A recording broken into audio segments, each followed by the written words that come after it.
ओम शांति। 1 मई 2025। प्यारे मीठे बाबा के आज के मीठे मधुर महावाक्य। आज बाबा हमें कहते, मीठे बच्चे, तुम बेहद के बाप से बेहद का वर्षा लेने आए हो। यहाँ हद की कोई बात नहीं। तुम बड़े उमंग से बाप को याद करो तो पुरानी दुनिया भूल जाएगी। प्रश्न: कौन सी एक बात तुम्हें बार बार अपने से घोट कर पक्की करनी चाहिए? उत्तर: हम आत्मा हैं। हम परमात्मा बाप से वर्षा ले रहे हैं। आत्माएं हैं बच्चे, परमात्मा है बाप। अभी बच्चे और बाप का मेला हुआ है। यह बात बार बार घोट घोट कर पक्की करो। जितना आत्म अभिमानी बनते जाएंगे, देह अभिमान मिट जाएगा। गीत जो पिया के साथ है। ओम शांति। बच्चे जानते हैं कि हम बाबा के साथ बैठे हुए हैं। यह है बड़े ते बड़ा बाबा, सबका बाबा है। बाबा आया हुआ है। बाप से क्या मिलता है, ये तो सवाल ही नहीं उठता। बाप से मिलता ही है वर्षा। यह है सबका बेहद का बाप, जिससे बेहद का सुख, बेहद की प्रॉपर्टी मिलती है। वह है हद की मिल्कियत। कोई के पास 1000, कोई के पास 5000 होगी, कोई के पास 10, 20, 50 करोड़ अरब होंगे। अब वे तो सब हैं लौकिक बाबाएं और हद के बच्चे।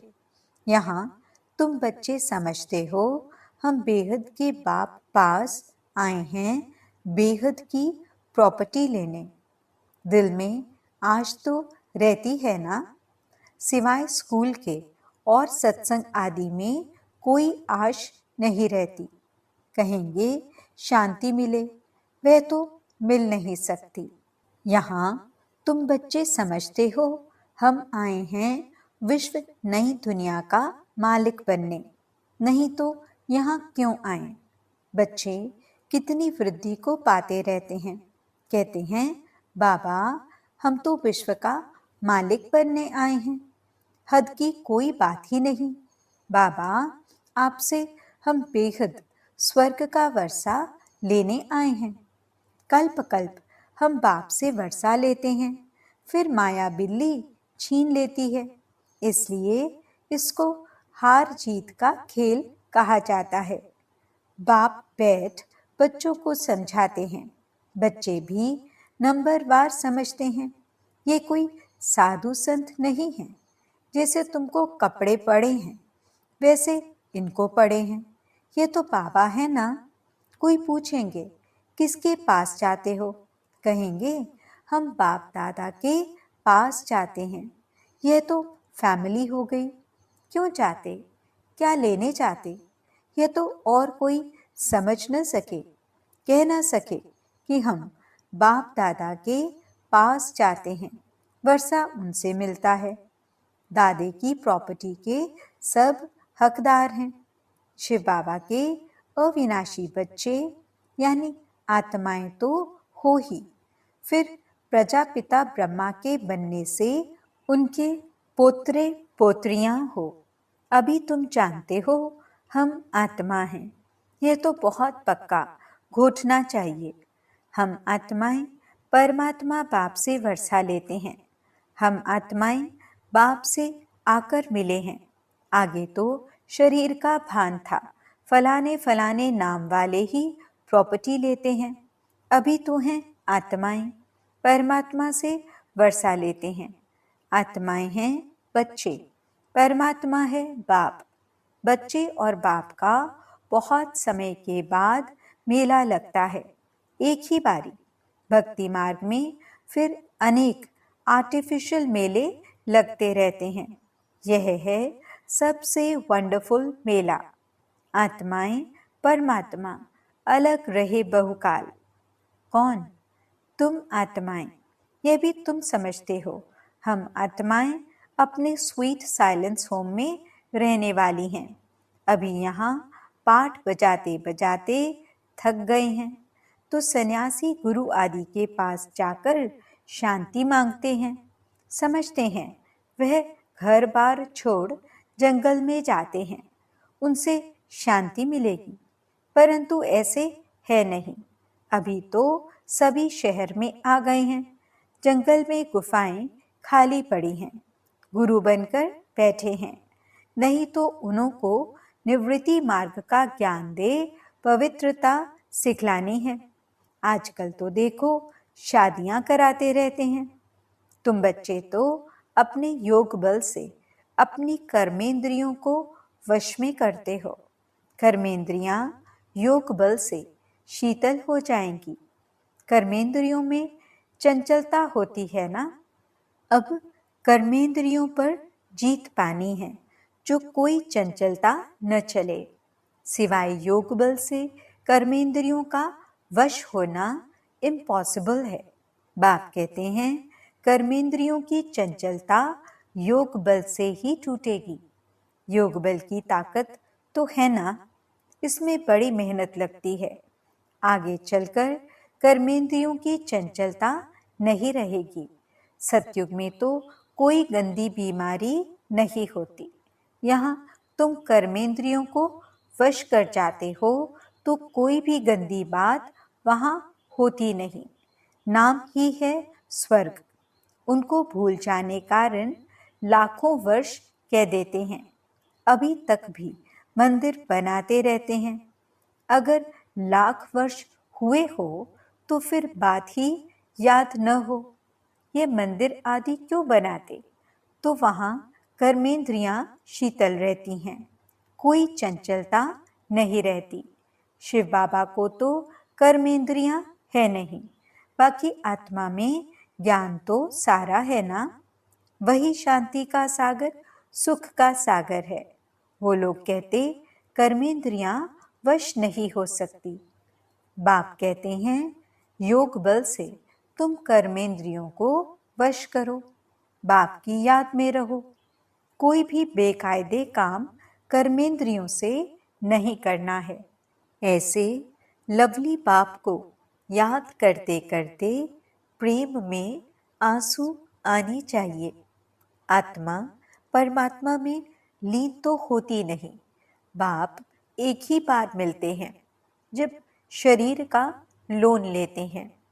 तो ऐसे बाप के साथ कितना प्यार से चलना चाहिए। बाबा को उछल आई ना। ओहो, बाबा विश्व का मालिक बनाते हैं, फिर यह धन माल क्या करेंगे? छोड़ो सब, जैसे पागल होते हैं ना। सब कहने लगे इनको बैठे बैठे क्या हुआ, धंधा आदि सब छोड़कर आ गए। खुशी का पारा चढ़ गया, साक्षात्कार होने लगे। राजाई मिलनी है, परंतु कैसे मिलेगी, क्या होगा, ये कुछ भी पता नहीं। बस मिलना है। उस खुशी में सब छोड़ दिया। फिर धीरे धीरे नॉलेज मिलती रहती है। तुम बच्चे यहाँ स्कूल में आए हो, एम ऑब्जेक्ट तो है ना। यह है राज योग। बेहद के बाप से राजाई लेने आए हो। बच्चे जानते हैं हम उनसे पढ़ते हैं, जिसको याद करते थे कि बाबा आकर हमारे दुख हरो, सुख दो। बच्चियां कहती हैं हमको श्री कृष्ण जैसा बच्चा मिले। अरे वह तो वैकुंठ में मिलेगा ना। कृष्ण वैकुंठ का है, उनको तुम झुलाते हो तो उन जैसा बच्चा तो वैकुंठ में ही मिलेगा ना। अभी तुम वैकुंठ की बादशाही लेने आए हो, वहां जरूर प्रिंस प्रिंसेस ही मिलेंगे। पवित्र बच्चा मिले, यह आज भी पूरी होती है। यूं तो प्रिंस प्रिंसेस यहाँ भी बहुत हैं, परंतु नरकवासी हैं। तुम चाहते हो स्वर्गवासी को। पढ़ाई तो बहुत सहज है। बाप कहते हैं, तुमने बहुत भक्ति की है, धक्के खाए हैं। तुम कितना खुशी से तीर्थों आदि पर जाते हो, अमरनाथ पर जाते हैं। समझते हैं शंकर ने पार्वती को अमर कथा सुनाई। अमरनाथ की सच्ची कथा तुम अभी सुनते हो। ये तो बाप बैठ तुमको सुनाते हैं। तुम आए हो बाप के पास। जानते हो यह भाग्यशाली रथ है, इसने ये लोन पर लिया है। हम शिव बाबा के पास जाते हैं, उनकी ही श्रीमत पर चलेंगे। कुछ भी पूछना हो तो बाबा से पूछ सकते हो। कहते हैं, बाबा हम बोल नहीं सकते। ये तो तुम पुरुषार्थ करो, इसमें बाबा क्या कर सकते हैं। बाप तुम बच्चों को श्रेष्ठ बनने का सहज रास्ता बताते हैं। एक तो कर्मेंद्रियों को वश करो, दूसरा दैवी गुण धारण करो। कोई गुस्सा आदि करे तो सुनो नहीं, एक कान से सुन दूसरे से निकाल दो। जो ईविल बात पसंद न आए उसे सुनो ही नहीं। देखो पति क्रोध करता है, मारता है, तो क्या करना चाहिए। जब देखो पति गुस्सा करता है तो उन पर फूल बरसाओ, हंसते रहो। युक्तियां तो बहुत हैं, कामेशु क्रोधेशु होते हैं ना। अबलाएं पुकारती हैं, एक द्रौपदी नहीं सब हैं। अब बाप आए हैं नंगन होने से बचाने। बाप कहते हैं, इस मृत्यु लोक में यह तुम्हारा अंतिम जन्म है। हम तुम बच्चों को शांति धाम ले जाने आया हूँ। वहाँ पतित आत्मा तो जा न सके, इसलिए मैं आकर सबको पावन बनाता हूँ। जिसको जो पाठ मिला हुआ है वह पूरा कर अब सबको वापस जाना है। सारे झाड़ का राज बुद्धि में है। बाकी झाड़ के पत्ते थोड़े ही कोई गिनती कर सकते हैं। तो बाप भी मूल बात समझाते हैं, बीज और झाड़। बाकी मनुष्य तो ढेर हैं, एक एक के अंदर को थोड़े ही बैठ जानेंगे। मनुष्य समझते हैं भगवान तो अंतर्यामी हैं, हर एक के अंदर की बात को जानते हैं। यह सब है अंधश्रद्धा। बाप कहते हैं, तुम हमको बुलाते हो कि आकर हमको पतित से पावन बनाओ, राजयोग सिखाओ। अभी तुम राजयोग सीख रहे हो। बाप कहते हैं, मुझे याद करो। बाप ये मत देते हैं ना, बाप की श्रीमत और गत सबसे न्यारी है। मत यानी राय, जिससे हमारी सद्गति होती है। वही एक बाप हमारी सद्गति करने वाला है, दूसरा न कोई।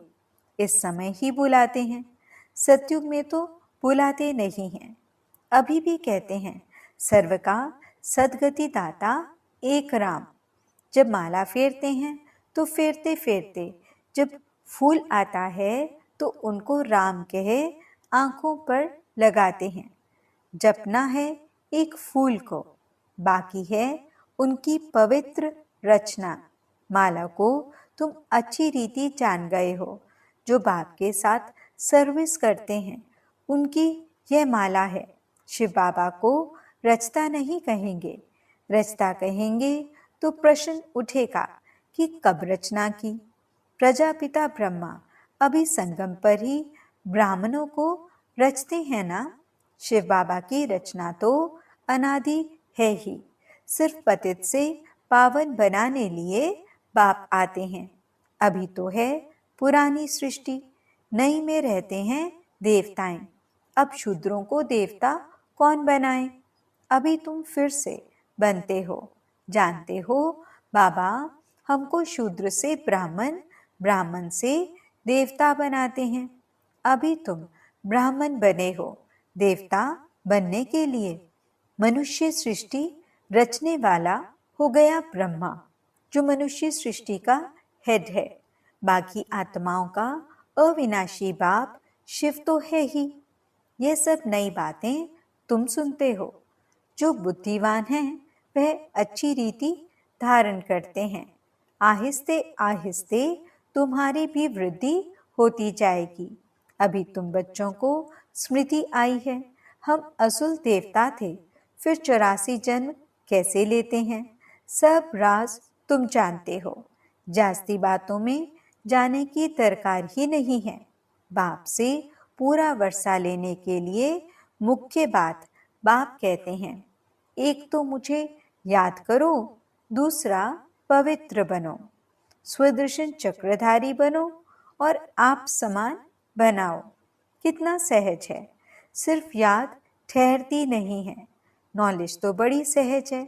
अभी पुरानी दुनिया खत्म होनी है, फिर सतयुग में नई दुनिया में देवी देवताएं राज्य करेंगे।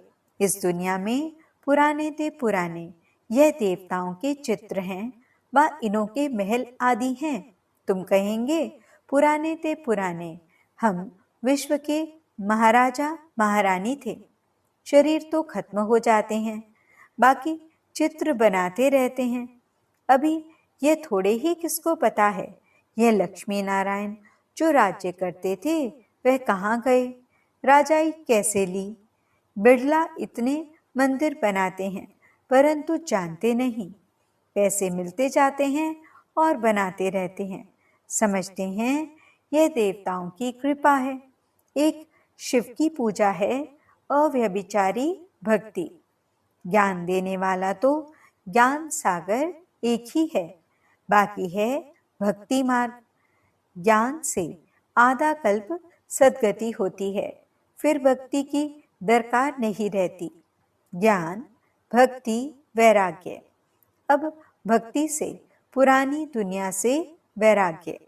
पुरानी अब खत्म होनी है, इसमें आसक्ति क्या रखें। अब तो नाटक पूरा होता है, हम जाते हैं घर, वह खुशी रहती है। कई समझते हैं मोक्ष पाना तो अच्छा है, फिर आएंगे नहीं। आत्मा बुदबुदा है जो सागर में मिल जाता है। ये सब गपोड़े हैं। एक्टर तो एक्ट करेगा जरूर। जो घर बैठ जाए वह कोई एक्टर थोड़े ही हुआ। मोक्ष होता नहीं, ये ड्रामा अनादि बना हुआ है। यहाँ तुमको कितनी नॉलेज मिलती है, मनुष्यों की बुद्धि में तो कुछ भी नहीं है। तुम्हारा पाठ ही है बाप से ज्ञान लेने का, वर्षा पाने का। तुम ड्रामा में बंधायमान हो, पुरुषार्थ जरूर करेंगे। ऐसे नहीं ड्रामा में होगा तो मिलेगा, फिर तो बैठ जाओ। लेकिन कर्म बगैर कोई रह नहीं सकता है, कर्म संन्यास हो ही नहीं सकता। अच्छा, मीठे मीठे सिकिलदे बच्चों प्रति माता पिता बाप दादा का याद प्यार और गुड मॉर्निंग। रूहानी बाप की रूहानी बच्चों को नमस्ते। हम रूहानी बच्चों की रूहानी बाप दादा को दिल व जान सिकवा प्रेम से नमस्ते नमस्ते नमस्ते जी। गुड मॉर्निंग बाबा। शुक्रिया बाबा। धारणा के लिए मुख्य सार।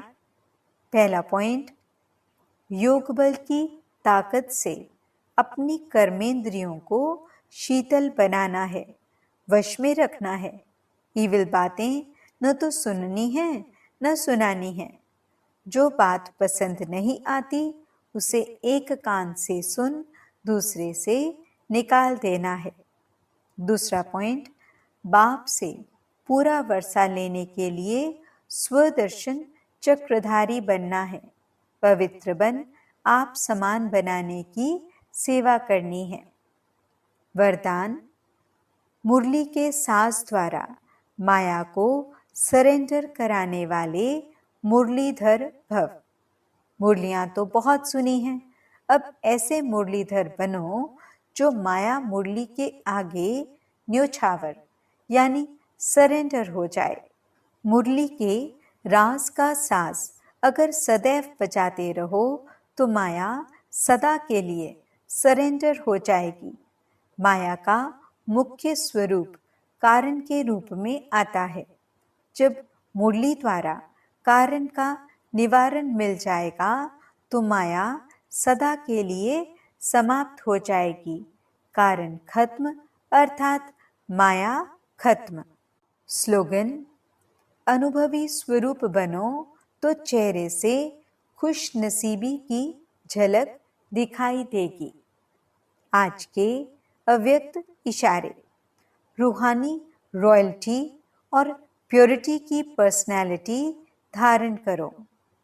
संगम युगी ब्राह्मण जीवन की विशेषता पवित्रता है। प्रवृत्ति में रहते अपवित्रता से निवृत्त रहना, स्वप्न मात्र भी अपवित्रता के संकल्प से मुक्त रहना, यही विश्व को चैलेंज करने का साधन है।